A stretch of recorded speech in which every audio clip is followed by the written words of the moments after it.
조갑제 TV 시청자 여러분 안녕하십니까? 2022년 11월 9일 밤 10시입니다. 미국에서는 지금 중간선거 개표가 거의 막바지에 이르렀습니다. 중간선거, 즉 하원 전 의석, 상원의 3분의 1을 건 선거였습니다. 그리고 30여 명의 지사를 뽑는, 주지사를 뽑는 선거, 그 다음에 또 뭐 투표할 게 많습니다. 주 검찰총장 뽑는다든지, 이 총선인데 중간선거라고 불립니다. 이 중간선거에서 가장 큰 패배자는 바이든 대통령이 될 줄 알았는데 그게 아니고 트럼프 전 대통령이 될 가능성이라는 예측 기사가 지금 막 나오고 있습니다. 왜냐하면은 중간선거에서는 거의 예외가 없다는 것은 지난 39번의 중간선거에서 36번은 야당이 이겼습니다. 야당이 그러니까 하원 상원에서 이긴다는 뜻인데, 이번에는 하원은 지금 민주당 차지인데 공화당이 다수당이 될 가능성이 상당히 높습니다. 그러나 상원은 지금 현재로는 상원이 100석입니다. 100석. 근데 상원 의장이 부통령이니까 부통령을 빼면 100석인데 48석 대 47. 이번 선거를 이제 감안하면은 민주당이 48석, 공화당이 47석으로 아직 아슬아슬합니다. 누가 다수당이 될지 지금 예측이 어렵습니다.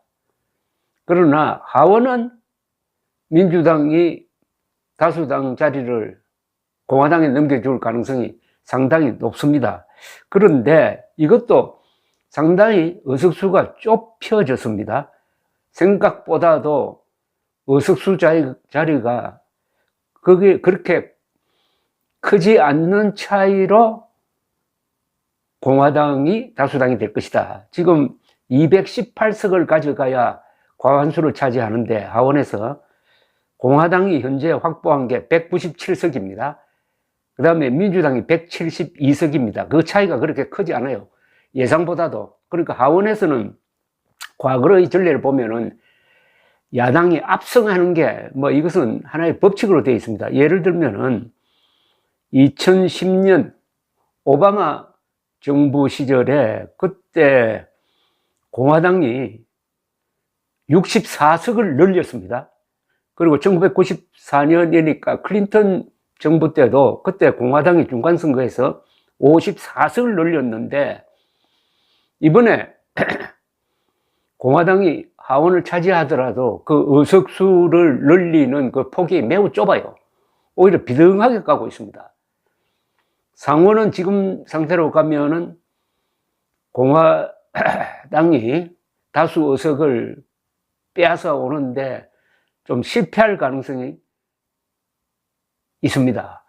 지금 이런 상태입니다. 앞으로 몇 개 의석이 이제 조금 시간이 걸리면서 확정되겠는데 현재로는 이렇습니다. 그리고 그 내용을 들여다보면은 트럼프가 밀었던 후보들이 여러 군데서 떨어졌어요. 물론 당선된 사람도 많은데, 예컨대 펜실바니아 공화당 상원 후보로 밀었던 사람이, 트럼프가 밀었던 사람이 메어메드 오즈라는 사람인데, 이 정치 좀 초보자입니다. 그런데 이 사람이 민주당 존 페드맨이라는 사람한테 졌습니다. 대표적으로 트럼프가 민 사람이 진 경우입니다. 그리고 트럼프와 앞으로 라이벌이 될 가능성이 있습니다. 공화당에서 론 디센티스 플로리다주 지사입니다.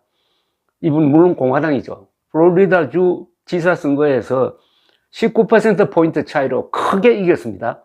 앞으로 트럼프의 라이벌이 될 경선 후보가 될 공화당 플로리다 주지사는 19%포인트 차이로 이기고 트럼프가 밀었던 후보는 펜실바니아 상원 선거에서 떨어지고, 여기 뭐 상징적인 건데, 요런 걸 몇 개 거론을 하면서,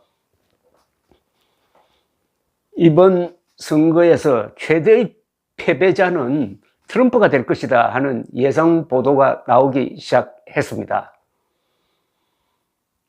트럼프는 2020년 11월 선거에서 상당히 크게 졌습니다. 아슬아슬하게 진 것도 아닙니다. 전 국민 표수로도 그렇고 선거인단 수로도 그렇고, 그런데도 자기가 선거 부정이 있었다고 선거 부정으로 졌다고 했습니다. 아니, 야당이 선거 부정을 하는 수가 있습니까?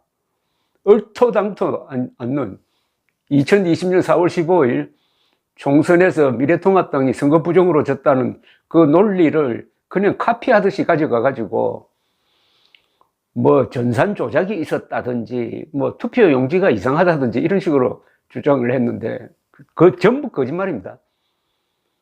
거짓말이 물. 당시 트럼프 대통령의 부하였던 법무장관이 조사를 해보고 아무런 부정 없었다고 보고한 적도 있습니다. 그런데도 물러나고 나서도 계속 선거 부정론으로 돌파를 하려고 하고, 이번에 공화당 경선에서 후보를 낼 때 이 트럼프의 선거 부정론, 음모론을 믿는 사람이 대거 후보로 당선되었습니다.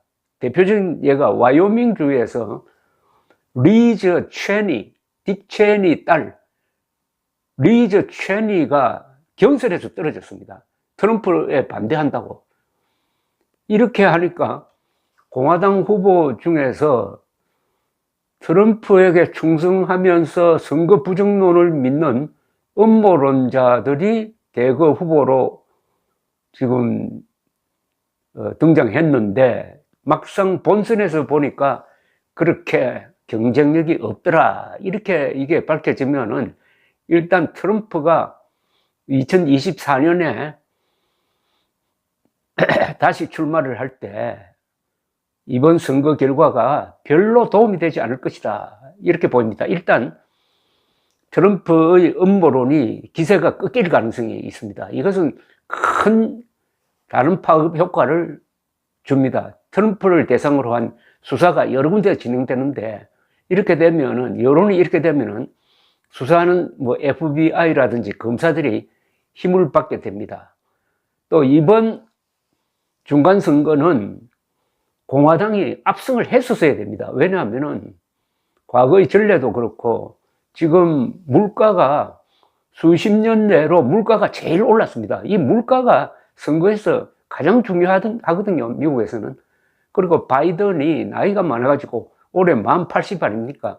말실수도 하고 아프가니스탄에서 철군하면서 아주 치욕적인 패배를 맛보았고, 우크라이나 전쟁에 개입해가지고 우크라이나를 돕는 거는 참 잘한 겁니다. 이게 가장 큰 역사적 공이 될 텐데, 그러나 그것 때문에 물가 상승 등 경제 불황을 불렀다. 요건 또 공화당의 호재였습니다. 근데 민주당의 호재라고 볼 수 있는 것은 지금 공화당의 친한 대법관들이 많은 그 대법원이 낙태 금지 판결을 내린 게 여성들에게 꽤 자극이 돼가지고 민주당을 밀었을 가능성이 있습니다.